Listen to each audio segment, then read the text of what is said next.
কেউ যদি এখন গালাগাল দেয় না, আমার খুব আনন্দ হয়। কেউ বাজে কথা বললেও আমি মন হাসি মুখ নিয়ে থাকি। কেউ সমালোচনা করলে আমি হাততালি দিই। কেন এমন হয়েছে? আমি কি পাগল হয়ে গেছি নাকি? না, আসলে আঘাত পেতে পেতে, আসলে কঠিন সময়ের মধ্য দিয়ে চলতে চলতে, প্রিয় মানুষ, আপনজন, আত্মীয় যাদের জানতাম, তাদের আচরণ দেখে দেখে আজকে আমি সত্য বুঝে গেছি। তুমি কার, কে তোমার, আমার ওই জন্য আজকে আর দুঃখ নেই। প্রত্যাশা শূন্য হয়ে গেছি, কারোর থেকে কোনো কিছু প্রত্যাশা করি না। আমি চেষ্টা করব যেখানে যতটা করা যায়, যার জন্য যতটা করা যায় আমি চেষ্টা করব, কারোর থেকে কিছু নাহি চাই। আর নিজের কষ্টগুলো আমি জীবনে দেখেছি, আমার কষ্টগুলো আমারই, কেউ ভাগ নেবে না, খারাপ সময় কেউ আসবে না। তাহলে অন্যের কথায় এত মাথা ব্যথা করার মতো মাথাটাই এখন আমার নেই।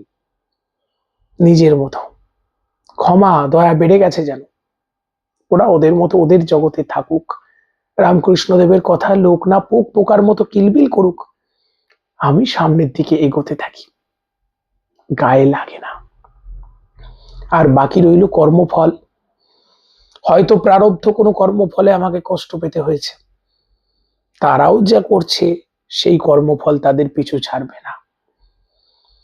পৃথিবীতে কিন্তু এটা খুব ডেঞ্জারাস, ভগবান ঈশ্বর যখন নরদেহ সংকুল হয়ে আসেন, যাদেরকে আমরা অবতার বলি, রামচন্দ্র, শ্রীকৃষ্ণ, চৈতন্য মহাপ্রভু, রামকৃষ্ণ পরমহংস, ঠাকুর, অনুকূল চন্দ্র, রাম ঠাকুর, হরিচাঁদ ঠাকুর ইত্যাদি ইত্যাদি, আরো যে যে নামে তাদেরকে আমরা প্রতিভূ করি, তারা পর্যন্ত স্বয়ং কর্মফলের আবর্ত থেকে বেরোতে পারেননি। তাহলে আমরাও এর মধ্যেই আছি।